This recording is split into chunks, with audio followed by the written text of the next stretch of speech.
बुलेटिनच्या सुरुवातीलाच अतिशय महत्त्वाची बातमी म्हणावी लागेल। बातमी आहे शेतकऱ्यांना दिलासा देणारी।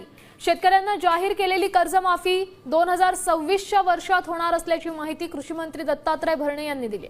कर्जमाफीला होणारा उशीर हा शेतकऱ्यांच्या भल्यासाठीच असल्याचं ते म्हणाले।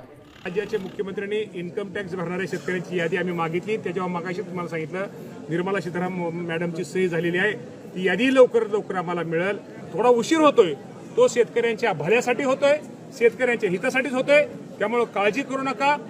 जुलै अखेरच्या अगोदर त्याच्या अगोदर कधी होऊ शकते 2026 आता जुलै महिन्याच्या अखेरीला जेवढी आपल्याला लवकरात लवकर कशी होईल 2026 का 2026 मध्येच होईल। बघा, पीक कर्ज देण्याच्या बाबतीत आम्ही सरकारला विनंती केली होती की तुम्ही बँकांना सांगा। काय झालं की हा जो GR काढला नाही, तो हा जो निर्णय त्या ठिकाणी कर्जमाफीचा घेतला गेला, त्यात अटी असल्यामुळे आणि कुठलाच आकडा या सरकारकडे योग्य पद्धतीचा नसल्यामुळे कन्फ्युजन मोठ्या प्रमाणात झालं। आमचं तर आंदोलन सुरूच होतं, मागण्या होत्या। त्यामुळे 30 जूनला जे काही जाहीर करायचं होतं ते 5 पर्यंत गेलं, आता 10 पर्यंत गेलं। आता आज ही गोष्ट झाल्यामुळे काही प्रमाणात थोडे दिवस लागतील, पण सर्व 36 लाख शेतकऱ्यांवर अन्याय होणार होता, तो अन्याय तिथं होणार नाही।